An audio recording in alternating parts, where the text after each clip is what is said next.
एक जंगल में 4 बैल रहते थे।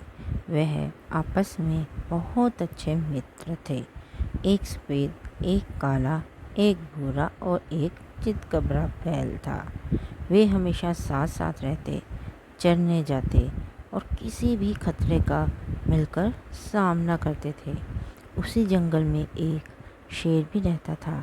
वह कई दिनों से उन बैलों का शिकार करना चाहता था, लेकिन 4 बैल हमेशा एक साथ रहते थे। जब भी हमेशा शेर हमला करता, चारों बैल अपने सींग बाहर निकाल कर उसे एक घेरे में हो जाते। शेर डरकर भाग जाता। इनकी एकता के आगे शेर भी डर जाता। तो वह सोचता कि इनको अगर मैंने इस तरह से पकड़ने की कोशिश की तो वह मुझे ही नुकसान कर देंगी।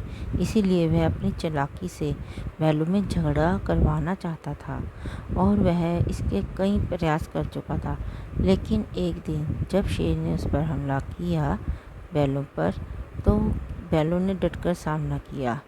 लेकिन उसने जाते जाते कहा कि अगर ये सफ़ेद बैल ना होता तो मैं इनमें से किसी न किसी को तो मार ही देता।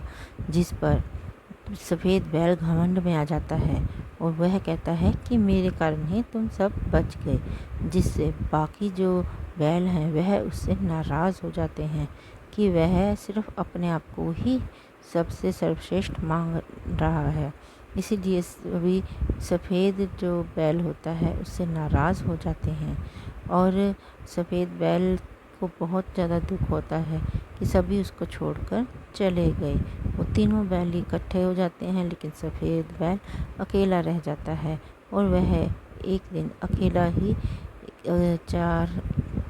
एक चारागाह में हमेशा की तरह अपना घास खा रहा होता है और तभी वहाँ पर शेर आ जाता है और वह उसको अकेला देखकर बहुत खुश होता है, उस पर हमला कर देता है।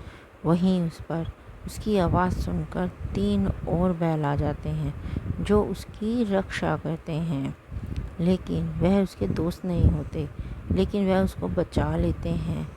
लेकिन जब उनके दोस्तों को इस बात का पता चलता है तो उनको बहुत पश्चाताप होता है कि अगर वो 3 बैल जो उनके जानते भी नहीं थे अगर उसकी रक्षा ना करते तो आज हमारा दोस्त शायद हमारे बीच ना होता। वो समझ जाते हैं कि ये सब तो शेर की ही चाल थी। तो इस बात पर उनको बहुत पछतावा आता है और सफ़ेद बैल भी सब समझ चुका था और वह उनसे माफ़ी मांगता है और वह फिर से दोबारा पहले की तरह ही इकट्ठे होकर रहने लगते हैं ताकि कोई भी उनका नुकसान ना पहुंचा सके। तो दोस्तों, हमें इस कहानी से क्या शिक्षा मिलती है कि एकता में बहुत बड़ी शक्ति होती है। जब हम मिलकर रहते हैं तो बड़ी से बड़ी कठिनाई का भी सामना बहुत आसानी से कर लेते हैं, परंतु जब हम अलग अलग होते हैं तो बहुत जल्दी ही मुसीबत में फंस जाते हैं। तो हमेशा एकजुट रहें और प्यार से रहें।